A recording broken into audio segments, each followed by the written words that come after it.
Pretty good. Good. All right, you ready? I'm ready. Thanks for having me. Oh, you're welcome. Thanks for coming in today. Well, I do what I can.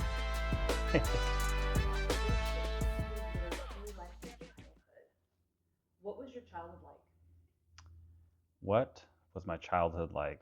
Man, that's a loaded question.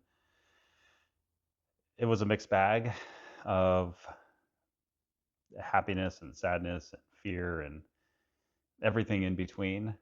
My parents were divorced at a pretty young age, so I was, I remember one of my earliest memories is when my dad came into my first grade class with my grandma. It was my dad and his mom, and then they were standing outside the door, and I remember looking over and seeing them stand outside that door. And I don't, maybe I imported some feeling on it, but I remember feeling this probably isn't good, whatever this is.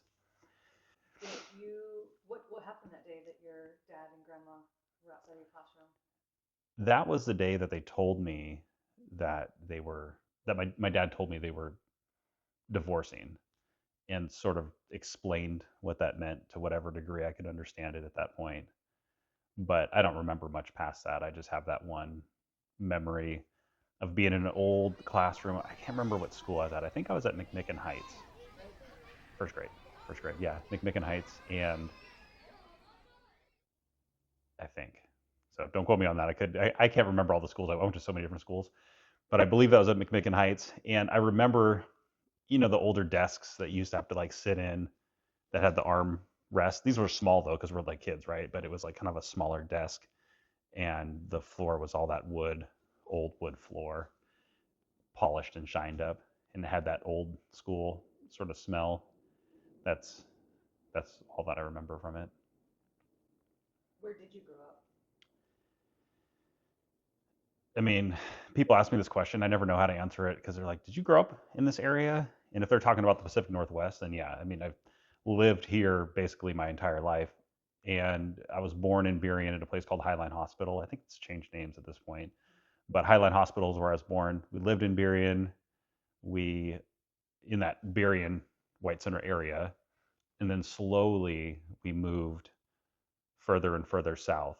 Most likely because it was cheaper to live further south. It still is, obviously. What kind of homes did you live in?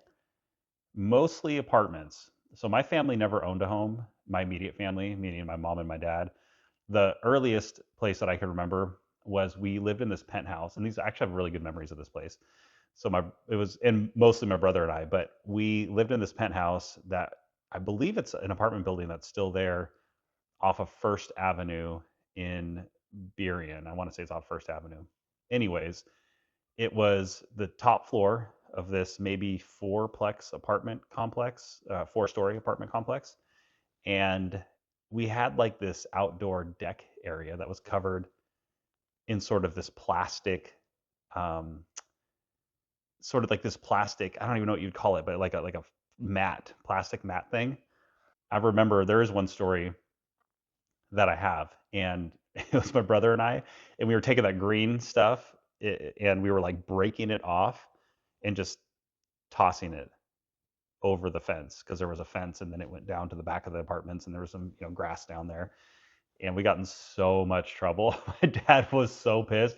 He came home, and the neighbors came upstairs. They're like, "Your kids are throwing stuff off of," and we're just, I was probably 4, maybe 4 years old. Um, so from there, we moved into another rental house, which was a split level home that had a larger backyard, and my dad would cut lines in the grass. He'd let the grass grow up, and then he would cut like lines for us to run as like a track to race each other around. And I remember we lived there for a while. That's where my mom and dad actually decided to get divorced. I think my mom made the decision to do that. And at that point, from there, it was pretty much apartment living. Where did we move? Oh, then we moved to Des Moines because my mom ended up getting a boyfriend. His name was Bob, who I didn't like, of course, right? Because you have parents that are, your dad's like, oh, he's not your dad. And I'm like, you're not my dad. And then it was like this big issue. Plus, I don't know if I mentioned this, my parents, alcoholic drug addicts. That's kind of what we grew up in, that environment. So it was pretty chaotic. And then, of course, mom and Bob broke up and we moved once again. Mom ended up, meeting another guy who's who owned a house in Redondo. And so eventually we ended up moving with her to Redondo. But the thing was, during all this time, my dad was kind of living a little bit like that as well. So he'd, doing the whole, you get to know a landlord and then you convince them to let you, hey, listen, my credit's not great and I went through all this terrible stuff and, just let me live here. And so it was like always, dad's house was like not even paycheck to paycheck. He was living with my grandma, and my grandma was paying the bills, and so he was taking the Social Security checks that she was getting and her pensions and all that, and barely making the rent every month because he would take that money and drink and gamble at the horse racetrack. That's another place I grew up at, Long Acres, if anybody remembers Long Acres, and Emerald Downs, which I heard was going to shut down pretty soon potentially. But I was there all of the time. And so during these times we're moving with my mom, my dad would move every couple of years, into these different houses. And at one point he was like living in Edgewood with this lady where he was staying in her barn behind her house. And it was like this additional dwelling unit barn, had 2-story with had a loft, no bathroom, did have a sink, had no heat. And my grandma was living there, and it wasn't all terrible, but I really didn't like going over there. I liked being at my mom's place because that's where we went to school. When we were there, that's where we were going to school.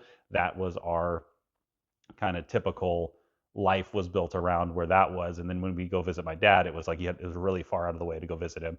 So my dad was like super alcoholic all the time, and he would like drink and drink and drink, blackout drunk, be like all the windows open, playing music super loud, taping headphones to his, he'd have the music on the TV, and then he'd take headphones and he'd put them in, and he'd have like a Walkman, and then he'd be like tape them in, like scotch tape over his ears, and just be sitting there like just blackout drunk with all the windows open, just blasting music, right? And so we weren't the best neighbors. You described all sorts of memories, but is there a childhood memory that really sticks with you? I have a few. I have a sad one actually, where my mom and dad were on the outs. You could walk from the apartments to the school. The school is just on the other side of this. It wasn't really even a gully, but it kind of was. And we'd walk through this green area, creek, and all that to get to the school. And so that day, they called me into the office. I'm a second grader, and they say, if your dad shows up to pick you up, you are not to go with your dad. Your mom does not want you to go with your dad. You need to go home. So you cannot go with your dad. And so they told me this, and school lets out, my dad's not there. And then I walk through the forest, and then I come out on the other side of this, and he's parked there. And he's like, hey, come with me. And I said, I can't, Dad, I can't come with you. And he goes, well, what do you mean you can't come with me? You're my son. I said, yeah, well, they told me that I have to go home. The teachers told me. And he's like, kind of, we got not to an argument necessarily, but I could see like the disappointment on his face. And I was disappointed in myself. I was like super sad that I had to deal with that. So I ended up leaving my dad there, then walking back to our apartment. And I think my mom was there. My mom and I got into this huge, huge argument. And then I remember I didn't have any shoes on for some reason. Just leaving the apartment, like running out of the apartment, running down, and like running back to where my dad was, but he wasn't there anymore. And I just felt like I had sort of let him down. It was like it's sort of a defining moment in my childhood, and that memory. I've worked through it a lot, but that sticks with me. It's like if people ask me about my childhood, for some reason that memory just has always been with me. Describe the neighborhoods that you grew up in. In Tukwila, it was a pretty rough area, and it was a lot of fights, a lot of you'd like fight with kids and then you'd become friends, but we did other fun things too. Like with the neighborhood kids, we'd go and we'd catch gardener snakes. I remember one time, it's another random story, but we I got into the fight with this kid. I don't even remember his name. It was fast forward like maybe 2 weeks later, and we're out with these same kids looking for looking for gardener snakes, and we go get this whole box of gardener snakes, and I'm taking them from apartment to apartment trying to sell gardener snakes to people, and I'm bringing them to like this kid that pushed me. Right, I took it to his house because we were kind of hanging out. I wouldn't say we're friends, but like you just gotta get over things as guys. I think that's how it is. And so we go into his house, and his mom's like, "You better get them snakes out my damn house!" Like just hella pissed that he brought these snakes into her house. She's like, "I ain't buying no MF and snakes," and I was like, "Okay, so cool, that didn't work." But we just would gather all these snakes because we were right next to that gully with the stream and stuff, and we had some good times too in those apartments. So that was the apartment living, and then it went from apartment to living with my mom's boyfriend, where I didn't feel like it wasn't really our house. I didn't want to be there. He didn't want me there. I was kind of a jerk as a kid, but he was really a terrible person um, to my mom. He did a lot of terrible stuff that we had to witness, unfortunately, and I just never felt like we were supposed to be there. We were like living in the back of this. I remember it was so cold. It would just, and he didn't have any new windows, right? It was all like the thin aluminum single pane windows. We're in the very back bedroom, Raleigh and I, and we're just freezing. Every morning we wake up, there's condensation on the inside of the window. There's no heat in our room, even out, and he wouldn't turn the heat on outside our room unless he was there. And then my mom and his room, obviously they'd have heat, and it was just freezing cold. And so we'd get up every morning. I'd get up and I'd go in to take a shower, like a hot shower, and try to be the first one to do that so I could warm up. We ended up moving to Milton at one point, and then Fife is where it was more of like a Fife High School, Columbia Middle School, Surprise Lake Middle School. That was more of like a community aspect, like where it felt a little bit more connected community rather than spread out city. So that's pretty much what each one of those places felt like. As a child or a teen, what did you imagine your future home would be like? I didn't know. I remember thinking when I was in fourth, fifth, sixth grade, somewhere in there, I always had thoughts of what my life would be like when I was older. I thought, am I going to be married? Am I going to have kids? And I knew I always wanted two boys and a girl. I wanted a boy and a boy and a girl, and I wanted them all to be pretty close in age, just like my brother and I were, pretty close in age. We're 14 months apart, and my kids now are about 2 years apart each. All of them, actually, surprisingly. We got the blended family thing going on. So my stepkids, two oldest, it's all like 2 years apart from 15 all the way down to 7, which is pretty cool. But I remember thinking that and wondering what that was going to be like, but not ever really picturing it. So I kind of knew that I wanted, I not kind of knew, I knew I wanted kids. I didn't think about ever owning a home. I never thought about having my own place, and the unfortunate piece is I had a dad who was highly codependent on his mom and on me because I loved him so much. So I would constantly think that it was my responsibility to take care of him.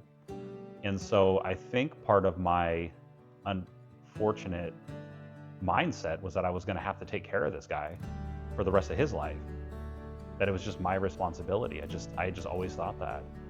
And I'm super, super thankful that mindset changed when I was right around 21, 22.